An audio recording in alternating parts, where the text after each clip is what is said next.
This meeting is called to order at 7:04. Please rise and join me in reciting the Pledge of Allegiance. I pledge allegiance to the flag of the United States of America and to the republic for which it stands, one nation, under God, indivisible, with liberty and justice for all.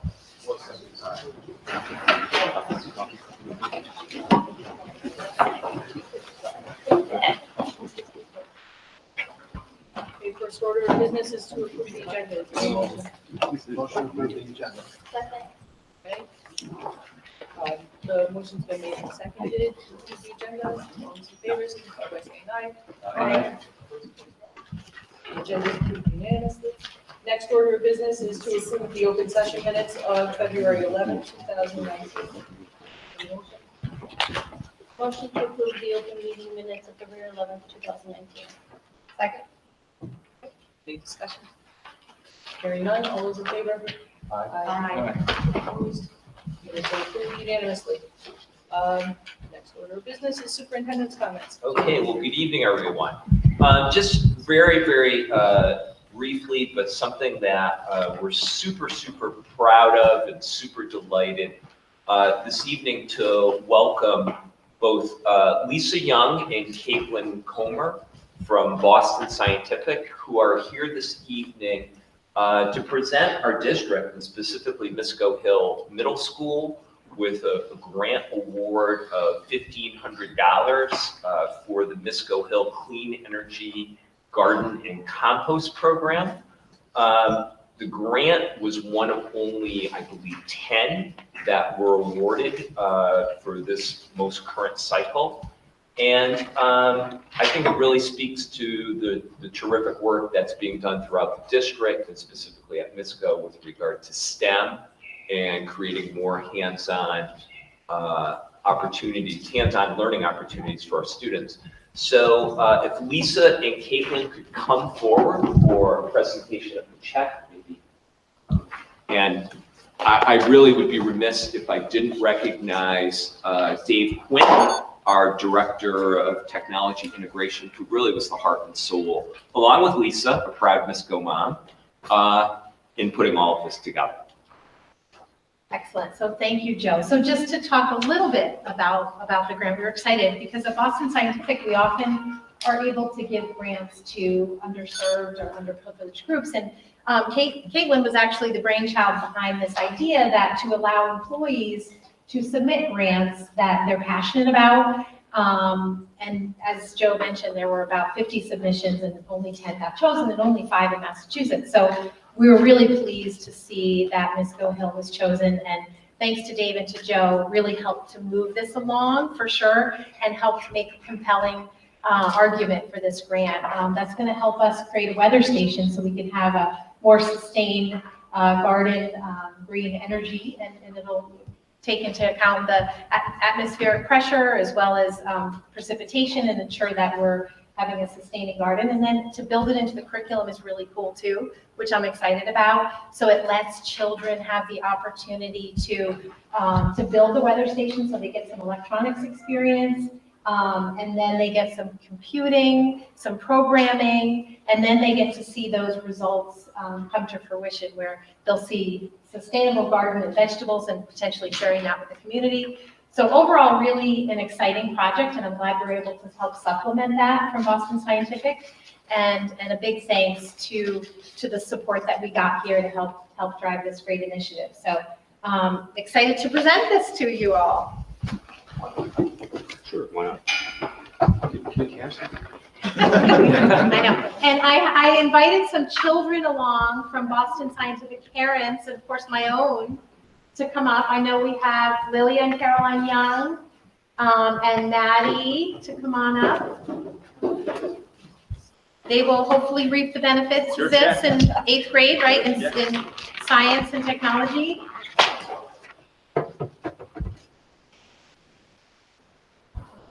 Get everybody. You should get it. Here, grab the picture. Yes, sir.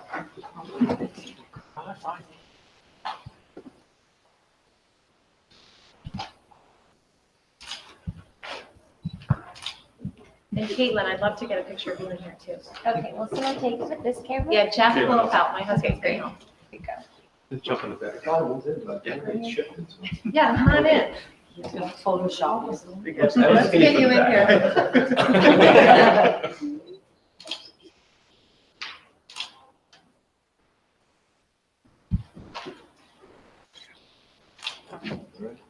Excellent. All right.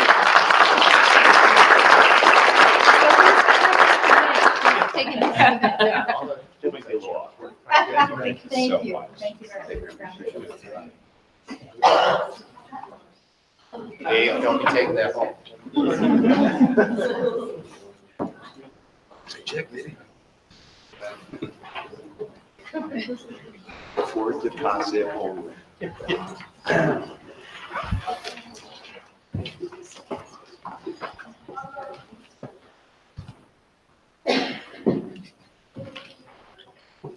All right, next item on the agenda is teacher comments. So I'd like to invite Doug Johnson to come up and discuss the fund our future. Thank you. And thanks, Joe, for chopping that stuff and stuff. Just having trouble with it. So, Fund Our Future is a campaign that's been put forth by the MTA. So let me tell you a little bit about it. First of all, my name is Doug Johnson, a special ed teacher at MISCO. I'm also on the board of directors for the Massachusetts Teachers Association for this region.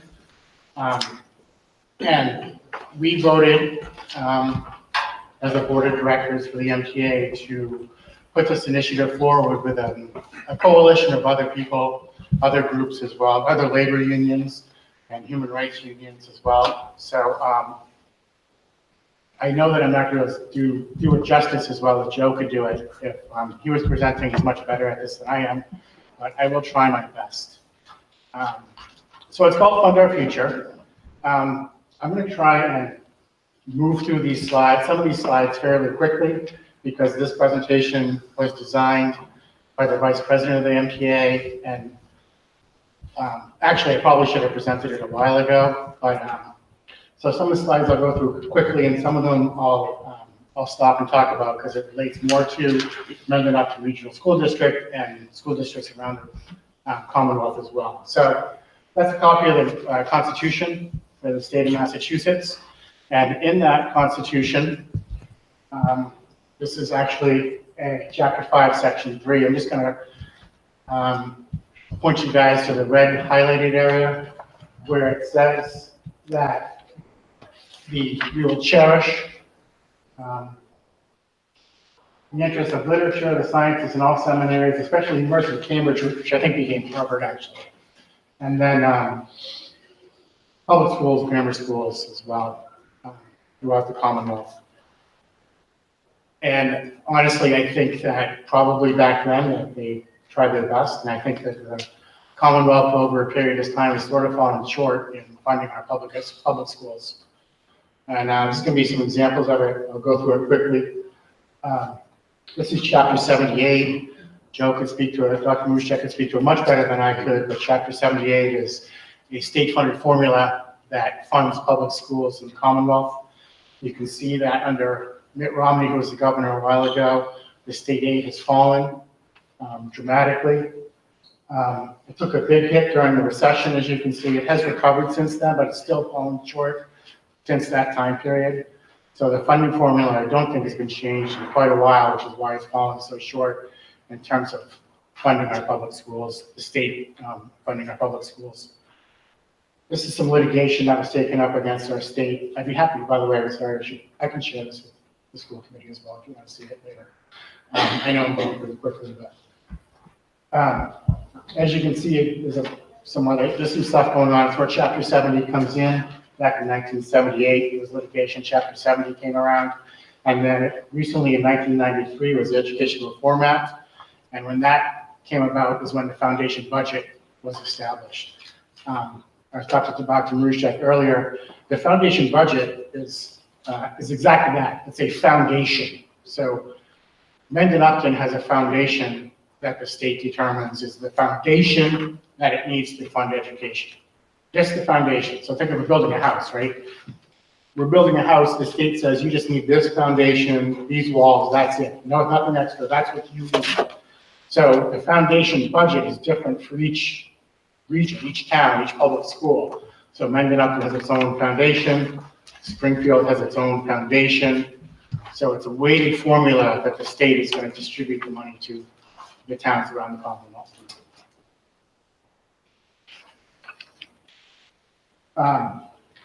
This is just continuing the timeline. The only thing I would point out here is that there was a foundation budget review committee in 2015, which is where these numbers came from.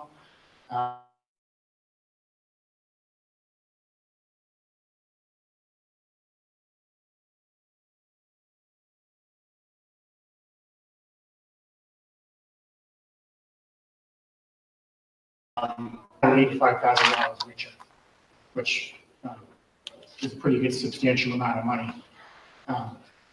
But what happens here in 2016 is the fair share amendment that did not get even taken to the ballot. There was a few different things on it. There was minimum wage, raising it to $15 an hour. Governor Baker did it anyways, just did it, which is good. That's great. There was also family medical leave that he changed as well. One of the big things on it, which I'm sure you guys have heard of, which is called the millionaire's tax. So the millionaire's tax was to basically give a 4% tax to millionaires in the state of Massachusetts. And the Supreme Court deemed that was unconstitutional, and so the amendment, it was never voted on by basically the voters in Massachusetts. It never made it to the ballot. Had it made it to the ballot, it would have changed the Constitution, which means that there would have been $1 billion every year for transportation education in the state from that tax alone. So just from that tax, every year there would have been that increase. Now, it would have been distributed amongst all the towns, I understand that. But I do know that transportation, so they don't need it, and would have given more to education. So these are the two pieces of legislation that's going through Congress in the State House right now. So there's actually three. I'm not going to speak to the third one. The third one is called the Tucker Act, and there's absolutely no information on how the money will be distributed. But the two acts up there are, one is called the Cherish Act, which is also the Promise Act. Cherish Act refers to higher education. The Promise Act refers to K through 12. You can see that Baker's plan is about, I don't know, what is that? A lot less. Let me see if the next slide has it. I might not. But the Baker's plan is about half of what the Promise Act is. So Promise Act was created by Sonia Chen-Diaz. She was going to put it forth last year. Robert DeLeo said, don't bother. The session's going to end and Baker will veto it anyways. So it never got put forth. So now she wrote another one for this year. It's going forward. And Charlie Baker, in all his wisdom, jumped on board as well. Charlie Baker's bill, like I said, is about half of what the Promise Act is. And it has a lot of stipulations. So my request to this school committee is that they support the Promise Act. And I talked to Lee earlier, the chairperson, and she has her own resolution that she's going to put forth, so I really appreciate that. This is some information about what's been done so far with the Promise Act and the Cherish Act as well. This is as of March. You can see 116 legislators have signed on to it. They've signed the bill. More than 60 school committees, hopefully, after tonight there'll be 61. Those are the main highlights I wanted to pull out on that slide. So I mentioned earlier that Mendon Upton was owed about $485,000 a year. The next slide highlights towns in the surrounding areas. Again, by the Foundation Budget Review Committee, the Fund Our Future campaign extrapolated numbers from that committee to sort of use the formula and come up with these numbers on their own. So that 485,000 for Mendon is where that came from. These are some surrounding towns. Webster's over $2 million, Milford. I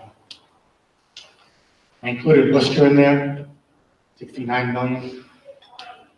Higher education, that includes state universities, including UMass and Bridgewater State, who have also signed on to the Promise Act as well. It includes community colleges have also signed on to the Promise Act as well. It's a lot of money. Yeah. Public education is over. The next slide just talks about this, lists all the school committees and boards of education for like higher ed that's already signed on to the bill. They've made a commitment to vote for the Promise Act. There's a lot up there. Again, I hope to add Mendon up in as well. And I think that's it. So I think I probably forgot some stuff. I know I forgot my big check. It's actually sitting by it's sitting by Mr. Marshall's office actually right now. I should have called him. Yes, put the cash in your Could have been right in the back of the truck. But anyway, I didn't know if there were any questions from anybody. I didn't want to open it up to too many questions. I know Joe has his own presentation to do, but so I just asked that the Mendon Upton School Committee support the Promise Act and the Cherish Act as well. That's it. Thank you. Thank you, John. A lot of good information.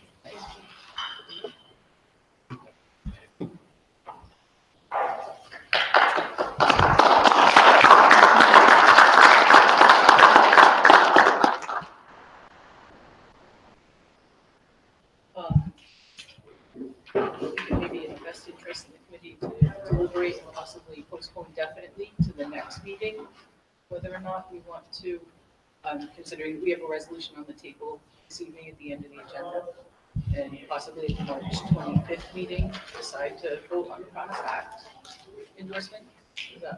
Yeah, I think you probably would be well served to maybe read the resolution this evening, and then I've got some commentary and some thoughts regarding where these three different bills are and potential actions that you could take moving forward.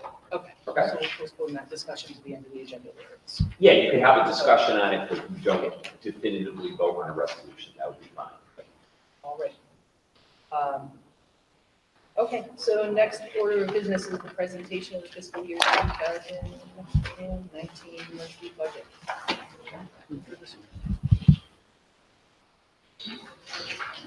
Well, good evening, everyone. This evening, I'm going to be presenting a budget that hopefully our regional school committee will certify for fiscal year 2020, or the 2019-2020 school year. I intentionally chose to highlight our strategic plan because this budget will be the first fiscal year budget after the acceptance by the regional school committee of our brand new strategic plan, which is entitled Inspire. It really is a true vision, a true blueprint for our district moving forward over the next 5 years, and is very forward-thinking with regard to the types of programs and services that our students really need. So as we do every year, our budget is built upon 3 essential goals. The first one kind of speaks to our mission of our new strategic plan, to provide not only the academic, but also the social emotional services that all students need to thrive. I'm going to talk a little bit more about the whole notion of our Portrait of the Graduate competencies, or 6 essential skills that we feel every student needs to really be successful for post-secondary study and beyond. And then, as always, a perpetual goal is wherever we can find efficiencies in our budget, to find them and always to pursue cost savings. So in our strategic plan, we had a committee of approximately 30 to 35 parents, community members, educators, and students come together. And the first piece that we discussed were what were our essential beliefs about learning. And really it came down to 5 essential pieces that we as a committee, after a lot of reflection, a lot of input from all stakeholders, believe how does learning occur most powerfully and deeply. So first and foremost, I think it's all about relationships and establishing high quality relationships, all in the context of having an inclusive, supportive environment. Secondly, providing learning opportunities that really kind of stoke passion, but also nurture curiosity in all of our students.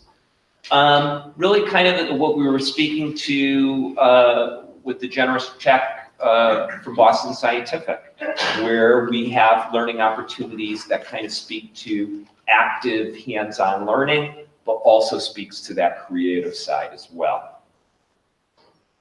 When we provide learning opportunities that are authentic and have meaning far beyond just the 4 walls of the classroom.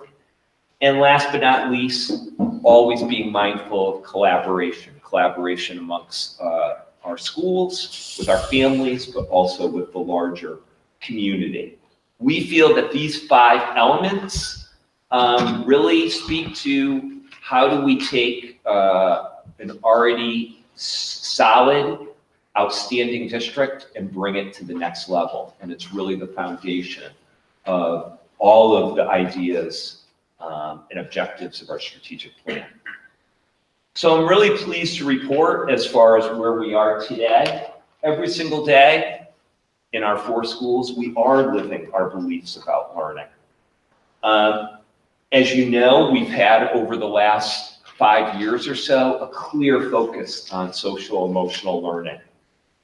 We had the opportunity, I believe right before the holidays, I know Jan and Deb presented about the new SOAR and RISE initiatives that are happening at the elementary level. A PBIS, or Positive Behavior Intervention and Support Program, that kind of speaks to explicitly teaching positive pro-social behaviors to our youngest learners. There's been a real effort across the district to say, you know, meaningful learning is a lot more than MCAS, SAT, or AP scores. It's really about project-based learning. So a real focus of our efforts has been exactly on project-based learning across the level.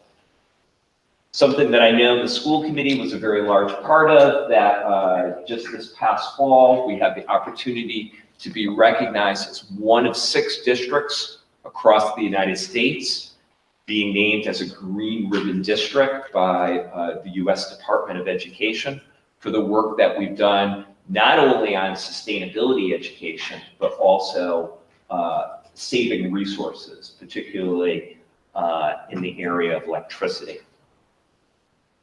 And as ongoing, and I can say during my 8 years as superintendent, a commitment to the inclusion model at every single level, elementary, middle, and high school.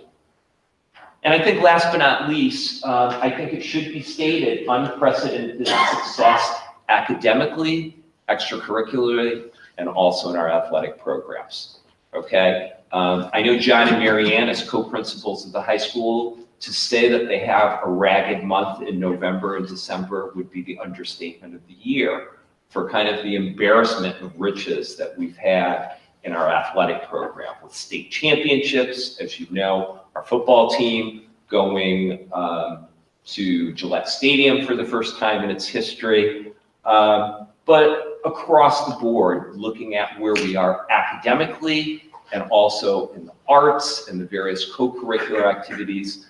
I don't think it's a stretch in the least to say that this district has ever performed and our students have ever performed at a higher level. So with that said, the first thing that we do after the goal setting process is to take a look at what is our enrollment and what are we projecting our enrollment to be. So our official October 1st, 2018 enrollment for this year is 2,333 students. When you look at the breakdown of the two communities, and therefore that determines the assessment to each community, it's been virtually unchanged over the last 3 years or so. Roughly about 44% of our students come from Mendon and roughly 56% come from Upton. We're anticipating probably a decrease in the ballpark of about 30 students or so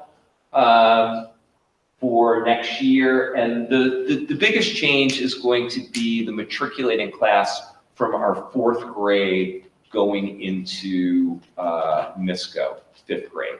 Right now in this year's 5th grade, we have approximately 200 students. In this year's 4th grade, we've got approximately, I think it's like 162.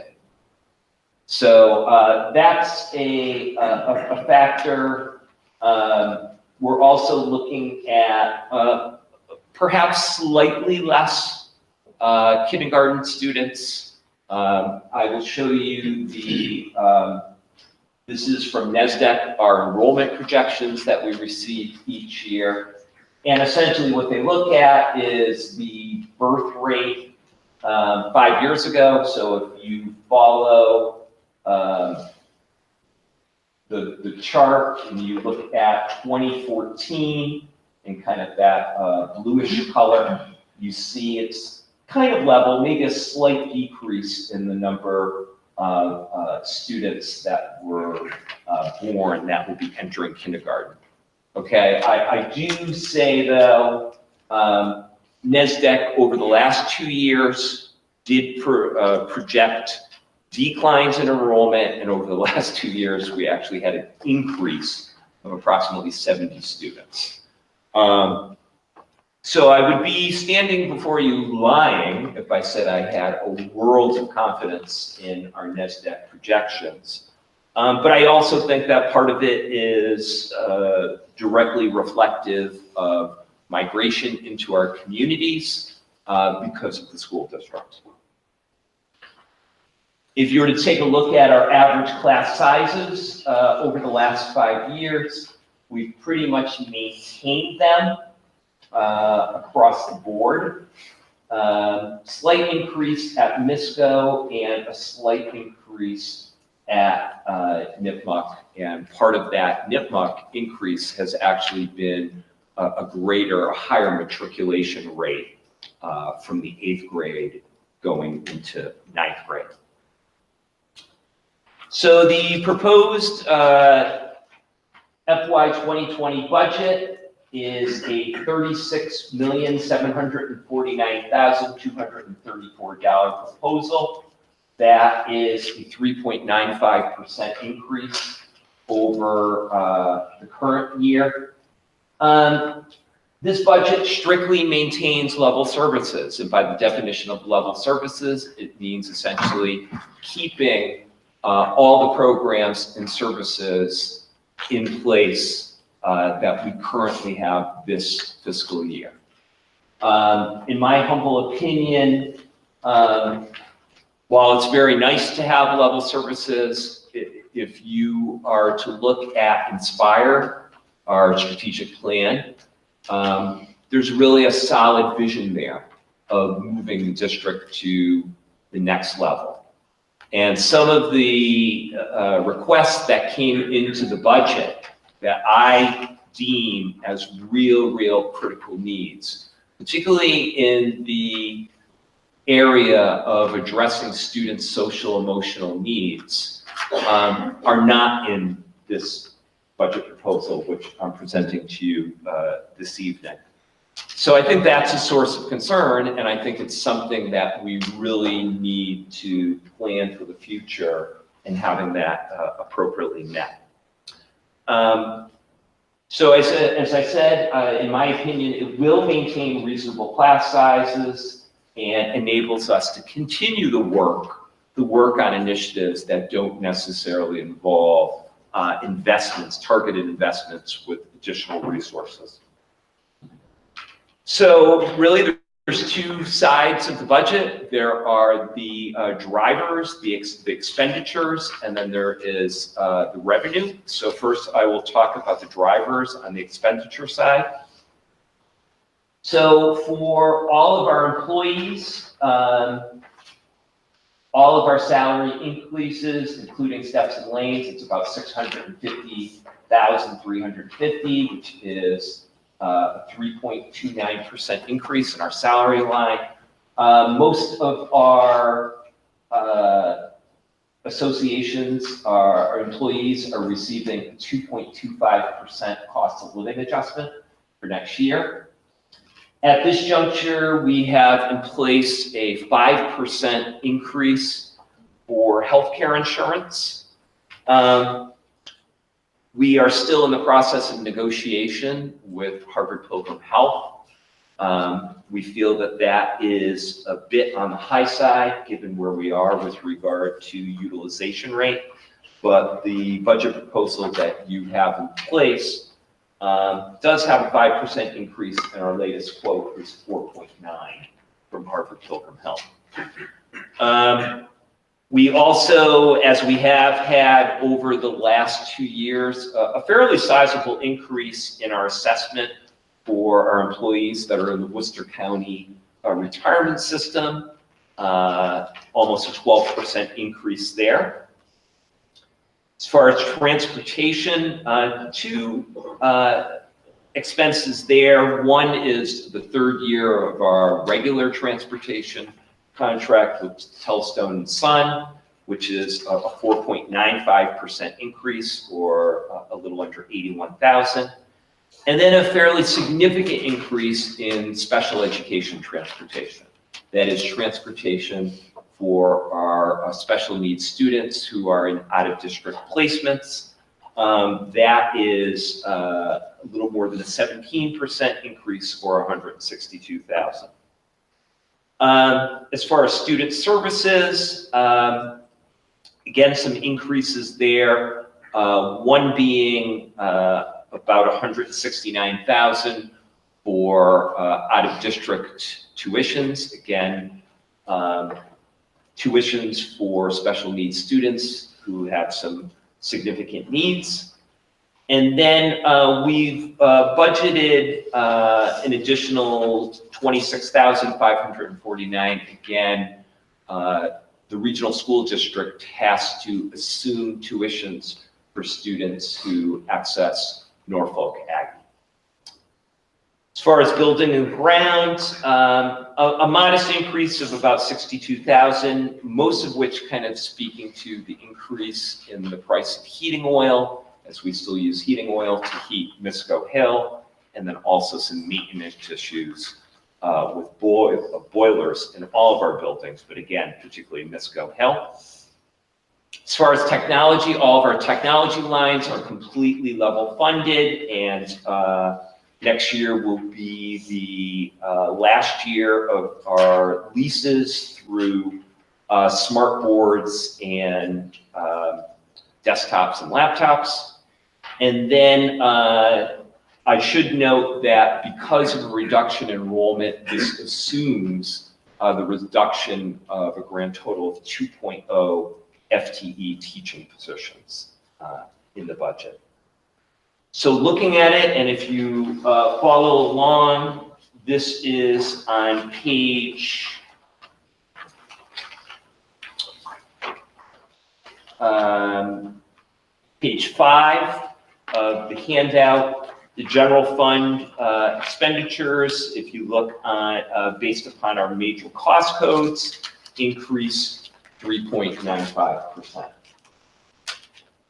As far as the other side, the revenue side, I can honestly say we've never had a more atrocious year with regard to state aid. Once again, under the House 1 budget, which is Governor Baker's budget, we're receiving $20 additional per student. which comes out to be $44,020 increase. Regional transportation was level funded at a rate of 67% reimbursement. So actually with that level funding, we're realizing a decrease of $46,000.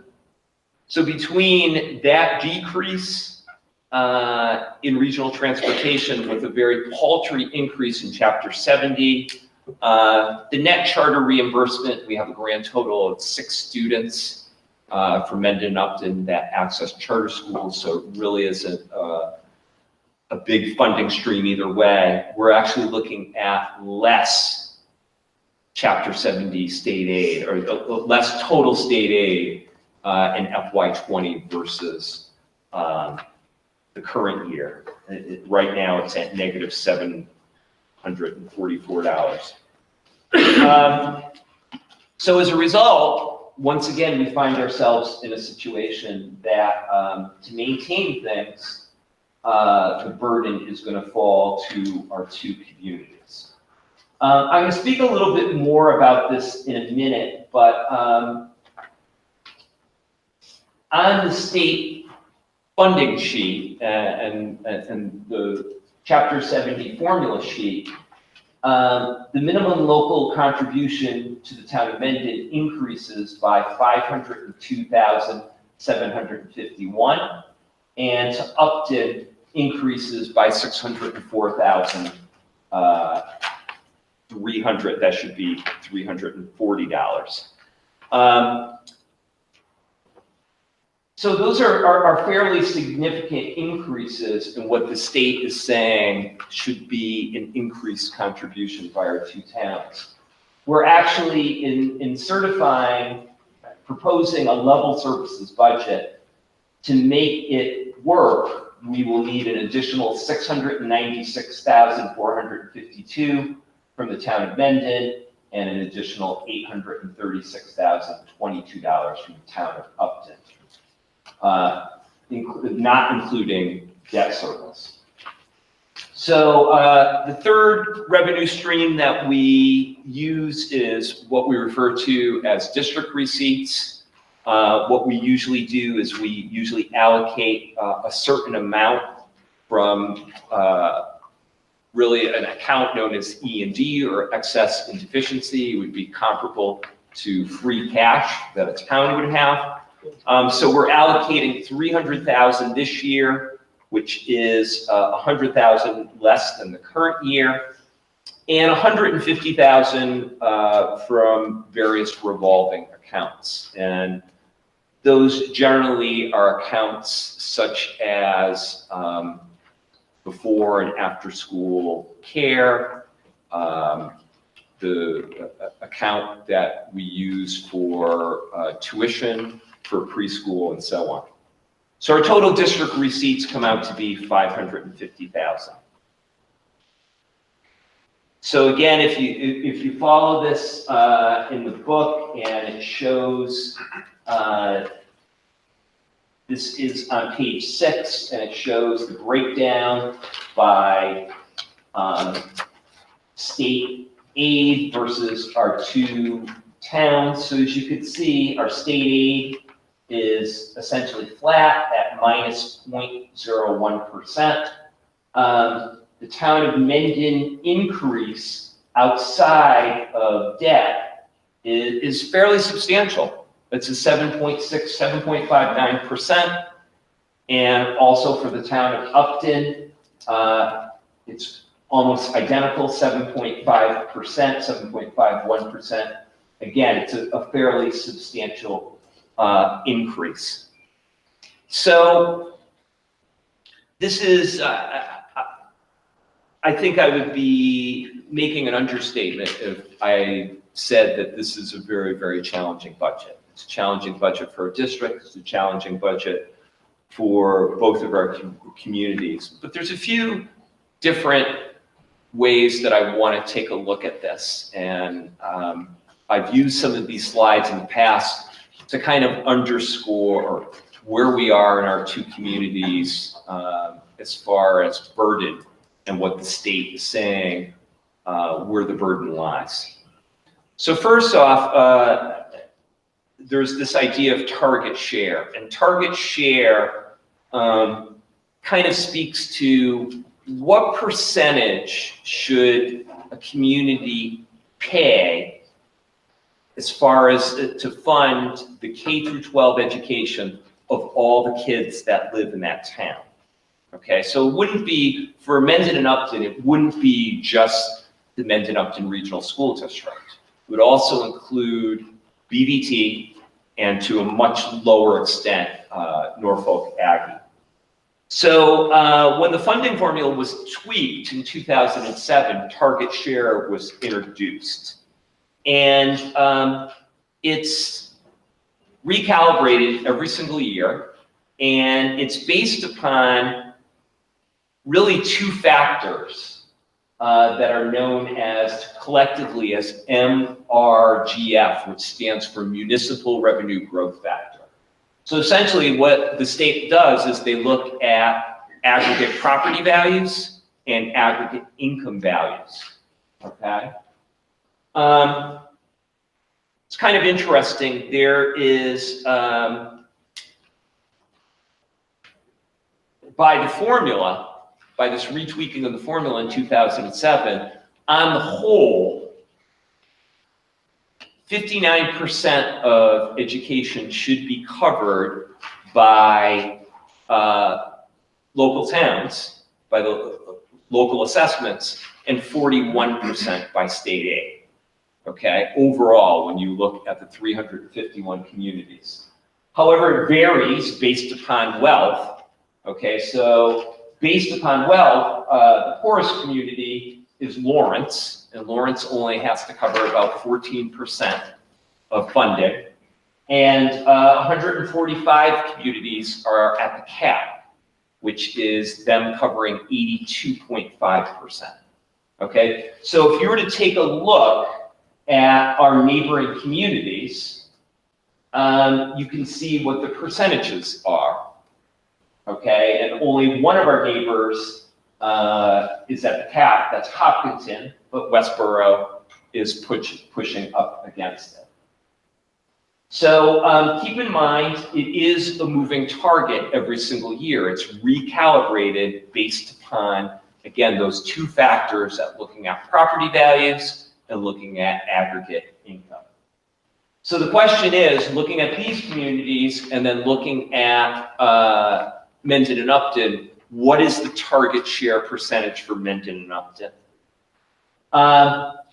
So for FY20, they've calibrated Mendon to be at 74, a little under 75%, so 74.6%, and Upton to be at right around 74%, so 73.86%. So you can see from a wealth perspective, looking at those two factors, our two communities are very, very similar.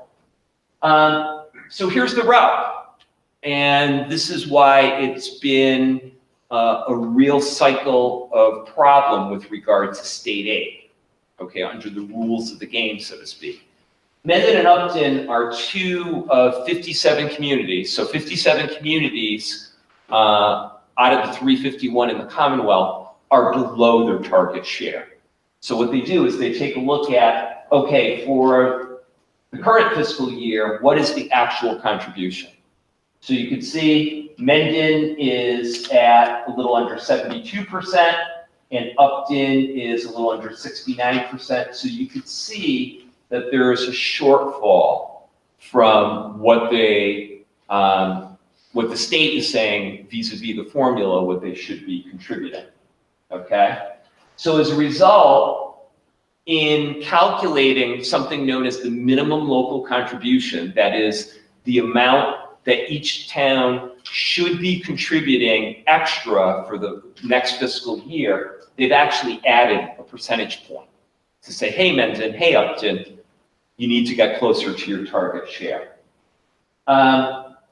So I think both communities have made progress. Quite frankly, I can say in my 8 years, they've made progress. I think a frustrating factor is that whole aspect of it being a moving target. I can tell you when I was presenting with Don Moran, the FY12 budget, it was probably high 50s, low 60s as far as target share, correct me if I'm wrong, Don. So it kind of, again, speaks to the relative wealth of the communities relative to the Commonwealth. So it's very interesting. So here's another piece for consideration. If you were to track what the minimum local contribution increases were to be over the last 7 years, you can kind of see they're a little bit all over the board, but you can see this trend over this current fiscal year and next fiscal year, some pretty significant increases, okay? In real dollars and also percentage from the previous year. So when you take that and you cross-reference with how much did each community actually give us in additional,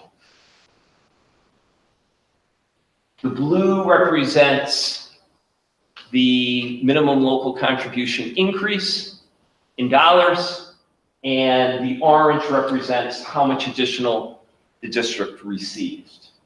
Okay, so it's probably not difficult to ascertain from this graph what the override year was. Okay, call me Captain Obvious, but you can see, if you can see along the bottom there, what the increases were versus the actual assessment increases. And there's places where there was real deltas. And if you look at FY19, you're talking about a delta over $100,000 of the recommended, the minimum local contribution increase versus what was actually given to the regional school district. So quite frankly, I'm not surprised that the MLC actually went up even more. So if you look at the same trend for the town of Upton in gray, again, it's mirroring Mendon as far as fairly significant MLC increases in FY19 and FY20. And then again, in orange, what was actually given. So again, you can see last fiscal year, or actually the current fiscal year, FY19, it was an MLC increase of 6.90%. The actual assessment in real dollars was an increase of 3.69. So you've got a delta there of over about $125,000. Let me give you one more look at this. And I'm glad Doug mentioned the whole notion of foundation budget. Foundation budget, it's important to realize that foundation budget, as Doug mentioned, is an absolute floor. It's the absolute bare minimum that you could have. So if you were to track over time, how do districts in the Commonwealth fund their schools? That flat blue line would represent foundation budget. And I think at last toll, there are only 5 districts out of 320 something that fund either at foundation budget or below. If you look at the gray, that represents the state average. Okay, the state average of how do districts fund above foundation. So for the current fiscal year, the data from the Department of Education, on average, districts fund about 26% higher than foundation, okay? This year, we're at 116%. Okay, so we made the most progress at getting closer to the state average right around the override year. Okay, so right around FY15, FY16. Okay, but my concern is we're gradually sloping away from it. And I think it kind of speaks to funding, and this is not by any means a complex, a simple issue. I think a key issue that we have is the burden on both of our communities and a ridiculously low amount of state support. Without getting into a ton of weeds, I just want to give you one final look at this. So every year when the governor's budget is released, we get this fascinating form, this monster spreadsheet, and it's known as a cherry sheet, and it has all the statistical information, okay? As far as what is happening with regard to funding and the responsibility of funding, as far as what the state is going to pick up, and as far as what the local towns should pick up. What I'm going to do is I want to zoom in on this right part of the slide here, okay? So what I'm going to do is I'm going to go to that, and I would turn your attention to the section that I highlighted. Actually, look right below, Chapter 78. So it shows the Chapter 78 with our whopping increase of 44,000, which goes to a whopping 0.3% increase. But then look what the state is saying with regard to the required district contribution, 7.49%. Okay, according to the state funding formula, they're saying our two towns should be contributing an increase of about 7.49%. If you recall and you look in your sheet, in order to maintain level services, as you can see, the increase to both of our towns was, I think, almost exactly that, 7.5, 7.51%. So it's kind of interesting to see the convergence of the numbers in what the state is saying we owe versus, you know, I give a great deal of credit to my admin team, to the budget subcommittee in putting this budget together, what it means in actual real terms to maintain level services. That 7.5% gets you just level services. It doesn't necessarily even get you the growth that we need.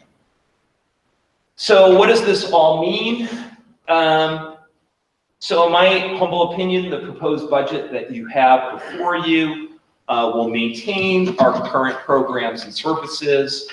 I also believe that it's fiscally responsible, even though I'm fully aware that it is a large challenge to both of our staffs. I think we're in the same position that we've been over the past several years, and I think we're feeling it even in a much more dramatic fashion. But because the way the state's funding formula is structured, the continued pressure on the two communities to move to that target share and to fund a greater percentage of the education in our districts is going to be present. I can't echo enough that if there is no additional funding, then really maintenance of our level services will become impossible. If we have additional years where we're having strictly a revenue-based budget, then my fear is we will very much see an erosion of programs and services. We will see cuts to staff, cuts to programs, and I think we'll be in a situation that the district was in back in 2009, 2010. And again, I can't echo enough. I think a key piece here is the funding of our strategic plan. We put a significant amount of time and energy and effort. I think it represents very much a vision of our parents, of our community, of our professional staff. And I think it would be a terrible shame that if we could not come together as a community and appropriately fund this vision. Something that I did not speak to explicitly that kind of speaks to one of our 3 goals is this whole notion of the MURSD portrait of the graduate. Again, these 6 core competencies that we expect from all of our students. So the first one being effective communication of all of our kids. The ability to collaborate, to work together, to be a global citizen in person, through travel, or even virtually. The ability to innovate, to problem solve, to take it to the next level. But probably most of all is the portrait of a graduate competency that kind of speaks to being mindful, a mindful learner. And it really kind of speaks to that whole social emotional learning piece.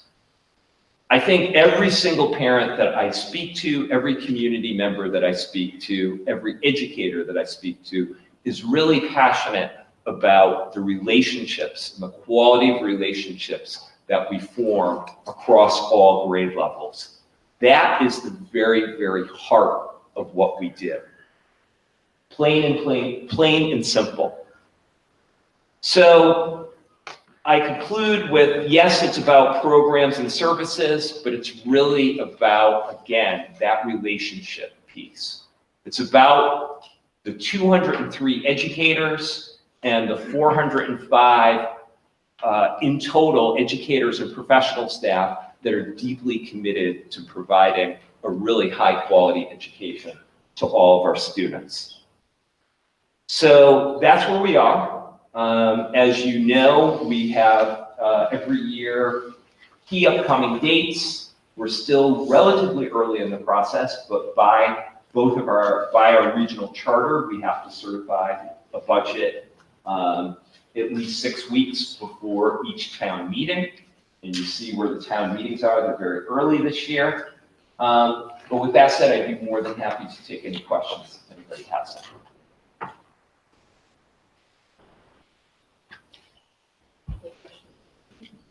So Joe, I wonder if you could just speak a little bit to the types of choices that we're really representing with this budget. So you've gone over all of the objectives that we had out of our strategic plan, but there's also, we've had a meeting with the towns in a multi-board format to really talk about how our strategy could align with the town strategies. That's a lot of the thinking that we're going about with this budget. I just wanted to emphasize that. Sure.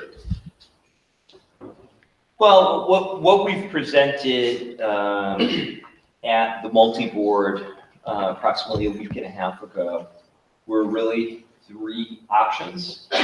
One option was what was originally presented back in January, which would be level services with some targeted investments. And those targeted investments were a grand total of 4 FTEs. 2 were school psychologists, split between the 2 towns. A additional team chair, dean of students type position to really help at the elementary levels, and also a wellness teacher. So those are not included in this proposal. Again, I don't see those positions by any stretch of the imagination as wants. I see them as critical needs, particularly in some of the stressors that we're seeing in our schools, particularly with some of our youngest learners, the degree of anxiety and mental health issues that we're seeing. I think those are some real critical needs. So there was that budget, there was the level services budget, and then there was a pared down budget that really kind of only spoke to minimum local contribution. So essentially it would be this budget minus approximately $450,000, $460,000. You know, I think at this juncture, we're still a little early in the process. Every year, there is in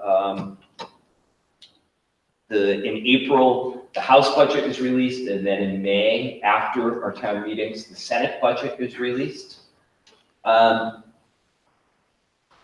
We typically do better, and the budget that is approved tonight is a conservative one based upon conservative revenue estimates. However, to be very, very honest with you, I don't see $450,000,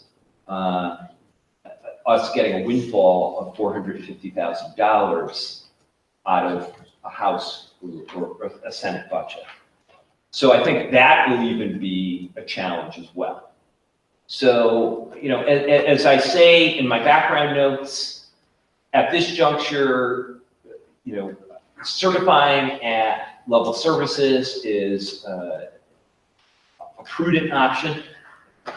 You can always certify down. You cannot certify up once you certify as a committee. I think to answer your question, Sean, with regard to long-term strategy, it's my feeling very strongly that because of the high emphasis on a tax base that's almost, for all intents and purposes, strictly residential in both of our communities, there's always going to be a tremendous stressor on both towns. However, I don't see how the school district sustains itself over a period of every 4 or 5 years without some type of strategic override to be brought forward. You can't make it work with just strictly something that's revenue-based, based upon what's out there. Do I completely understand the town side as far as limited resources? And when I speak to both sides and they're saying, okay, we're putting forward something that's level services. I get it, completely get it. But I think it's also critical to work together and to have a partnership, but also to keep in mind the value of our school district and what it means to the value of the larger communities. Hope that wasn't too wordy. No, it's good.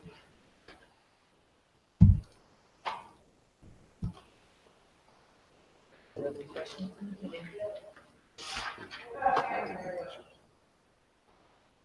think that was very thorough. I mean, the facts are the facts.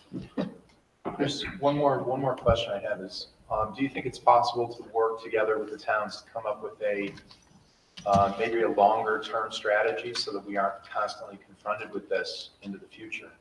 If yes, in my humble opinion, yes.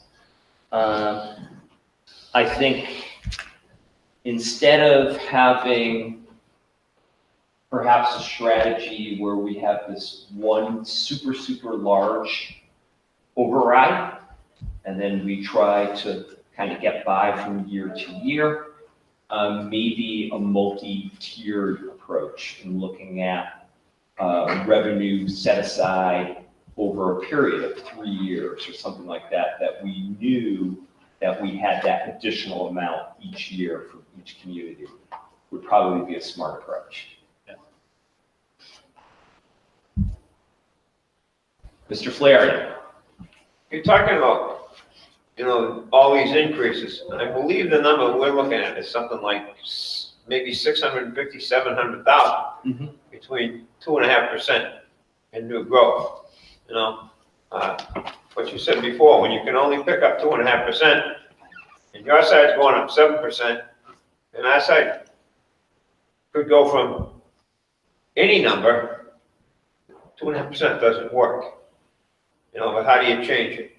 Okay, people are so locked into this thing, oh, 2.5%, 2.5%. Mhm. You know, that doesn't work. Just let me say, how much more do you figure you're gonna get out of, the State House aid. and Senate budget?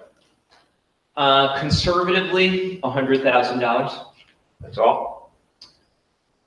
In my tenure, the worst I've ever done is about 40,000. The best I've ever done is about 150,000.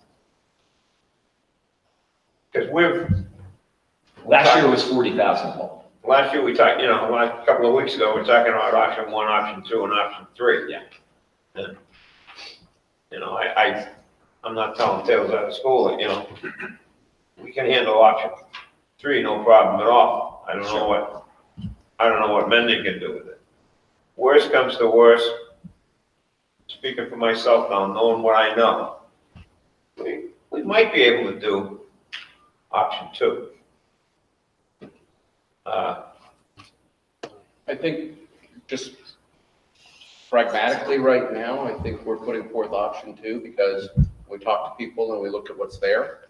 They're basically saying, you know, you should give us a budget that's level service. So what we have this year is what we'll have next year in the budget we're proposing. And that gives us a chance because we can always go down, but to work with both towns to figure out where we end up. Well, that was the point of, what, 2 weeks ago, I guess, right? That was the start of it, to be clear.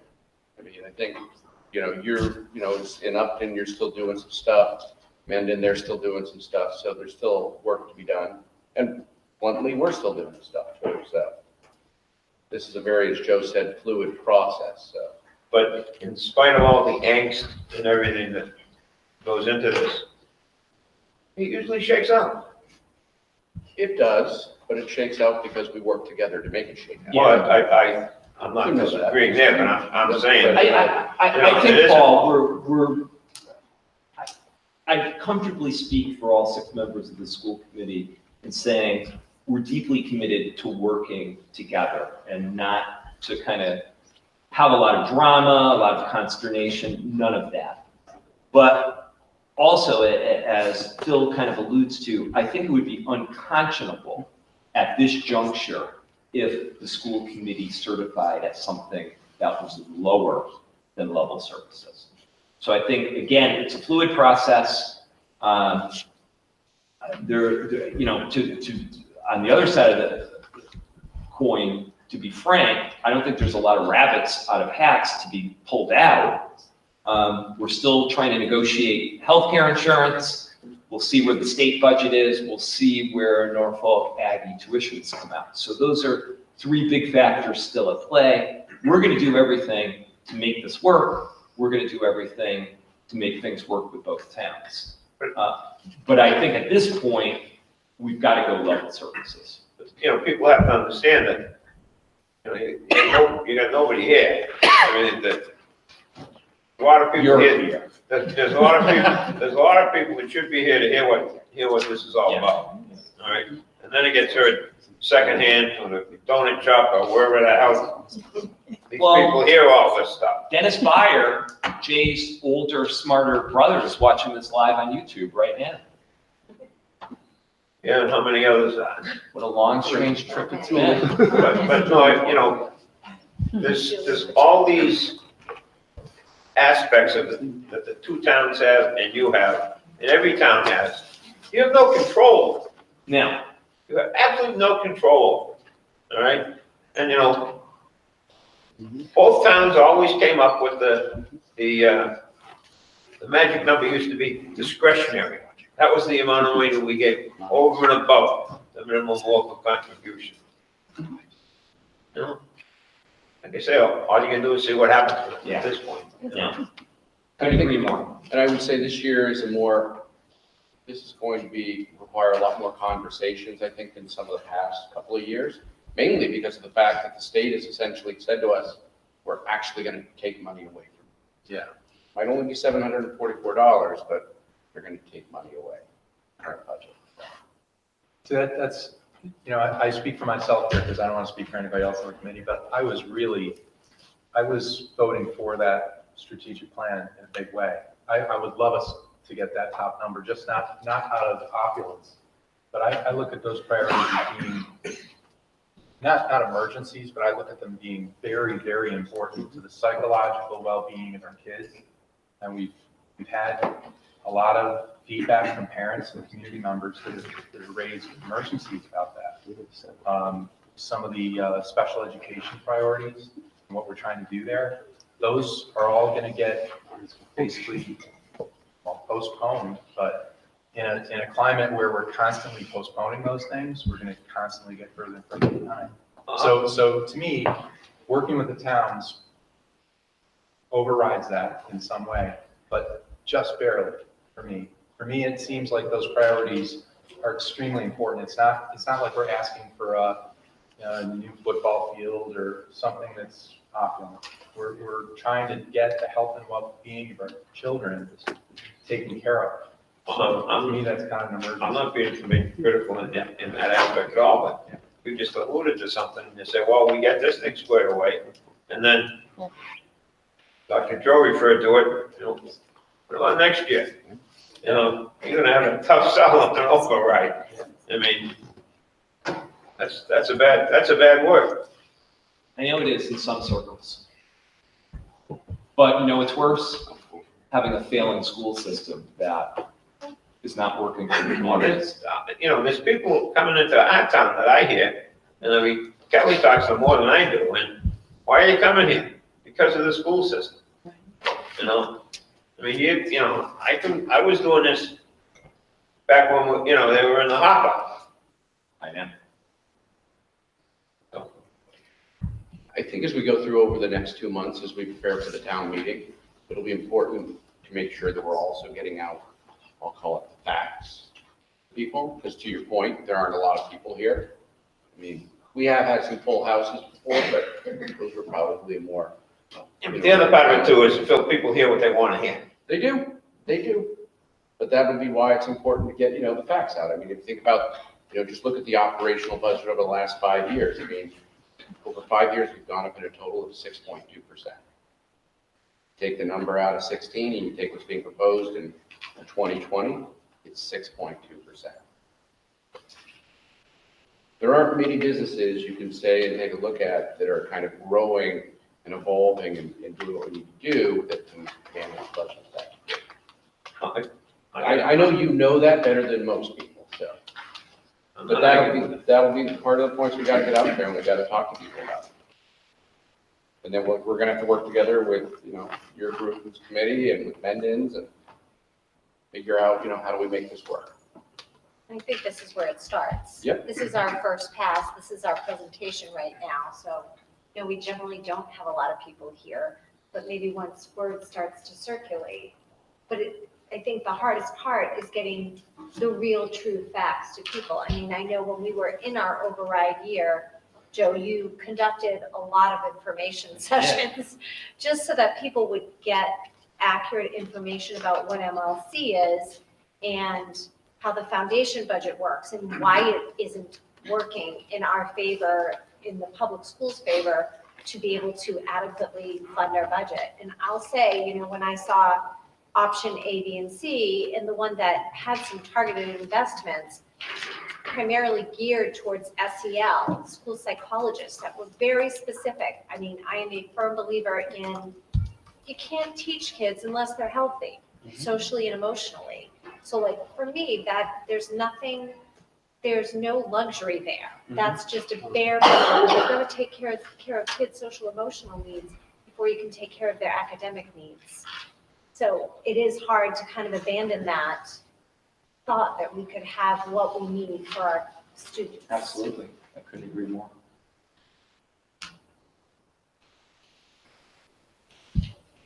You want to come up to the mic?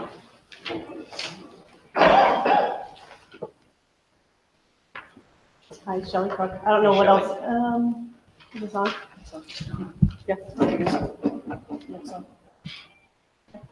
I don't know whether I should present as a part of the union or as a member of the town. How about both? Or both. Okay. I live in Upton and I'm also a teacher, part of the union. So I have a question about the budgets. I looked at 2016 and also the current for 2020 proposed.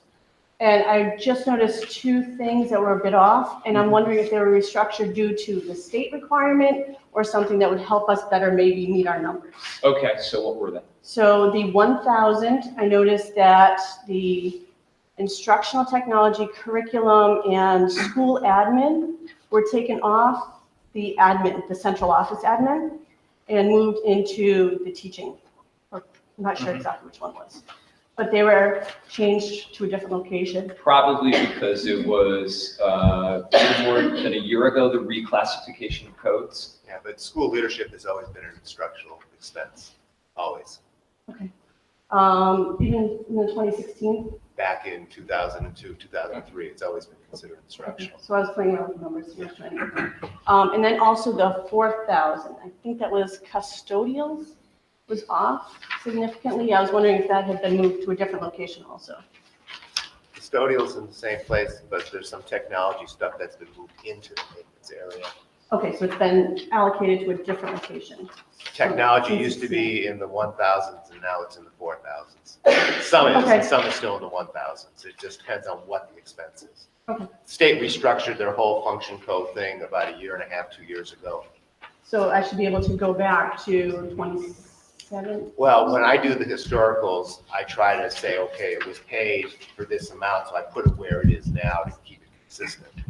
Okay, So so it that's not going to affect what we'll be getting from the state? No. No, None not of it has necessarily. any effect. The Okay. the key piece, Shelley, what we receive with regard to state aid, again, goes to that whole piece around target share, which again goes directly to that MRGF, that municipal revenue growth factor, and looking at the aggregate relative wealth of the 351 communities. Which has nothing to do with the application. None. Okay. None whatsoever. All right, thank you very much. Don? So just have you given any thought to at least explaining what the impact to the district would be? One, if the towns were only able to live within the 2.5 plus new growth, which is probably, I would guess, close, you said 450,000 just for minimum load contribution, right? You would Yeah, lose. but- If they only gave 2.5 for new growth, that's probably closer to $1 million, Easily, easily. easily. I mean, I think it's important for people to hear the message of what that would do to the district. Okay, so if you're talking $1 million, you're easily talking about 20 positions, the loss of about 20 positions. Yeah, I just think people need to understand when Paul says that's all the towns typically are able to give because of Prop 2.5 and new growth. Yeah. So do you have I'm sorry, go ahead. But of that, Don, you gotta keep some for yourself. That's the problem. Agreed. No, I'm just saying, I think you, at least hearing the message of what, even if you certify today at what you're asking, and then you say, okay, we'll accept just the minimum local contribution, that's still more than the towns. Yeah, and I think we're in a place, Don, where I see this as kind of a little bit as kind of going back to the future in the sense that we're going to have to spend a significant amount of our upcoming school committee meetings kind of dedicated to having these discussions about where we are with regard to resolving this deficit that we potentially are looking at. And looking at where we are both on the expenditure side, but also as we go through the spring season, both the House and Senate budgets.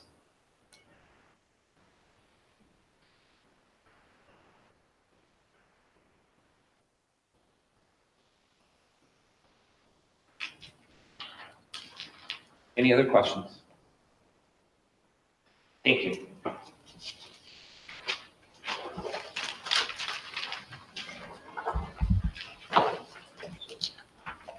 All right, we move to the school committee certification of FY 2020 emergency budget.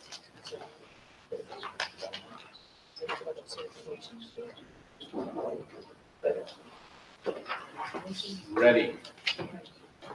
Okay.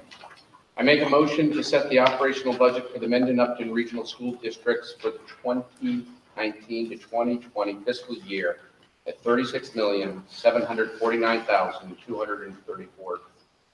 That consists of the general operations within the levy limit of $35,890,549 and debt service outside the levy limit of $858,685. Second. Moved and seconded that the operational budget be set. Is there any discussion? Hearing none, all those in favor signify by saying aye. Aye. Those opposed, nay. Motion passes unanimously. I make a motion to assess the town of Mendon $10,285,276 that consists of the following. Minimum local contribution at $7,235,126. Non-discretionary charges, $771,541. Discretionary charges, $1,862,836. Long-term debt, Clough Memorial School at $347,104. Long-term debt, Misco Green Repair at $68,669.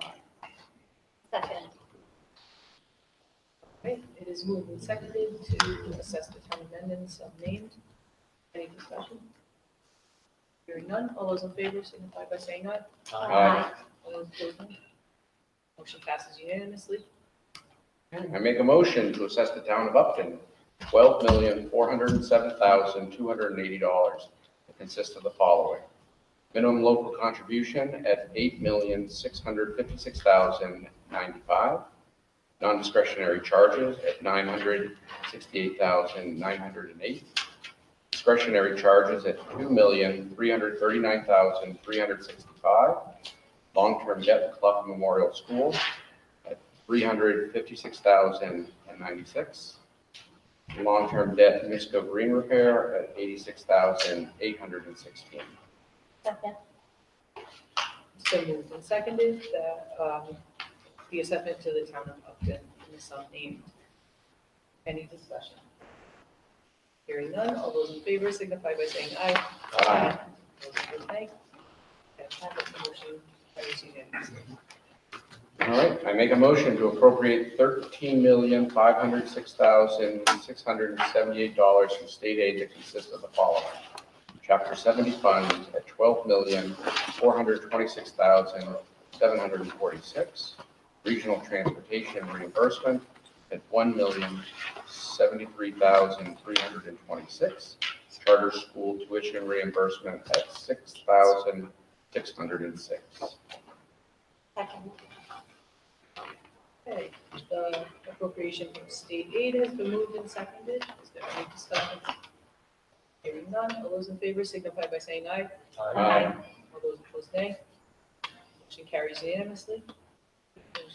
Make a motion to appropriate $550,000 from the following school district sources. Excess and deficiency at $300,000.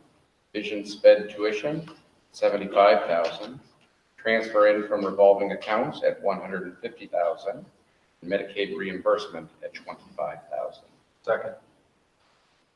The named appropriation has been moved and seconded. Is there any discussion?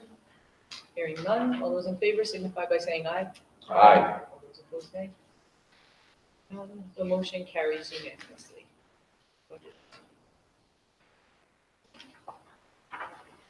Okay, next item on the agenda is the school committee resolution on state school finance priorities. Would you want to speak first? Yeah, let me. So what you have before you is a resolution that you could take as a school committee. And if you recall, we received correspondence from our 4 legislative representatives, which I shared at last meeting, asking for our input of what our position should be with regard to legislative priorities with regard to action on the Foundation Budget Review Commission. So this resolution that you have before you really encompasses the document that I also shared with you last meeting, which was the Superintendent's Association's key recommendations, but also really targeted on funding streams that are the most germane to the regional school district. So I would recommend that you read this. I don't think you necessarily have to take action. I think kind of in speaking to what Doug was mentioning before, I think we would probably be really well served. We could, at the next school committee meeting, take a look at the 3 acts, the 3 bills that are pending. I'm going to tell you, I'm in agreement with Doug with regard to, and the MTA with regard to the Promise Act. It blows away the Baker bill. But I think in doing this resolution, realize there's aspects of this resolution which are even more aggressive than the Promise Act. And there's some pieces in this resolution that are not addressed by the Promise Act, i.e. regional transportation reimbursement, i.e. Reimbursement for special education transportation. So I think you'd be really well served to do a public reading of this evening, and then we can discuss in a little bit more detail those 3 bills. And then if you choose, you could also vote to endorse the Promise Act as well. Okay? Joe, can I speak? Yeah. I was just gonna say that, if you guys need more information that I can provide from the MTA or anything else in terms of those 2 bills, I'd be happy to do that. Just let me know. Dr. Lucian, let me know. Well, you're going to do the presentation at the next meeting, 2 weeks from That's today. not, Okay? no, I'd be happy to, any information. Sure. Thank you, Doug.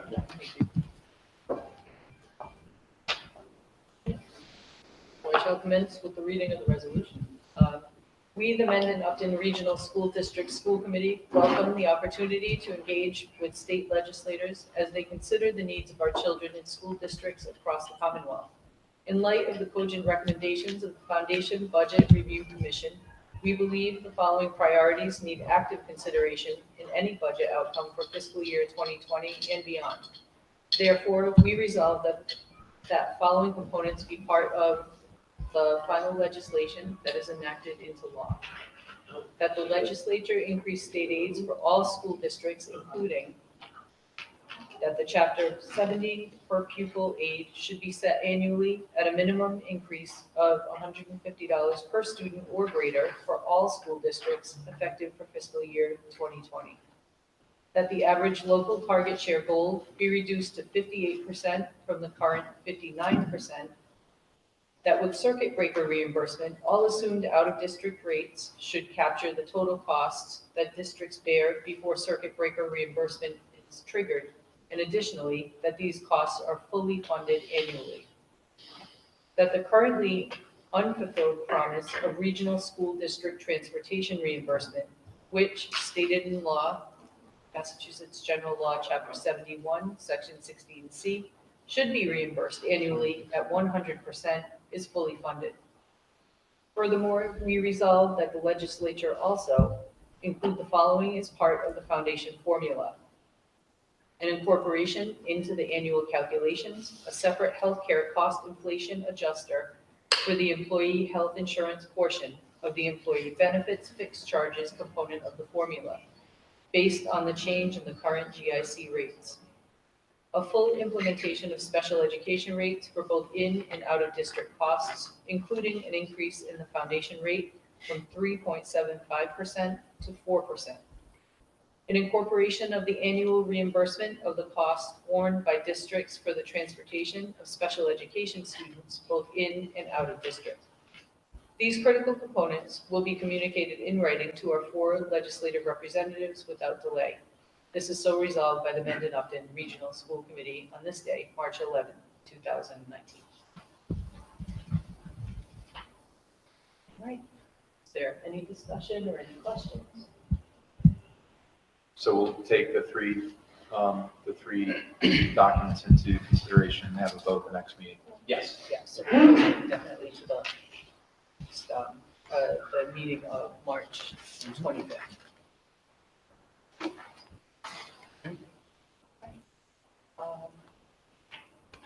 Next item on the agenda is correspondence. Is there any correspondence that we need to be aware of? We don't have any now. Are there other topics not reasonably anticipated by this committee? For letters in advance of the meeting? Okay, hearing none, committee will accept a motion to adjourn. Motion to adjourn? Second. Meeting is adjourned at 8:34.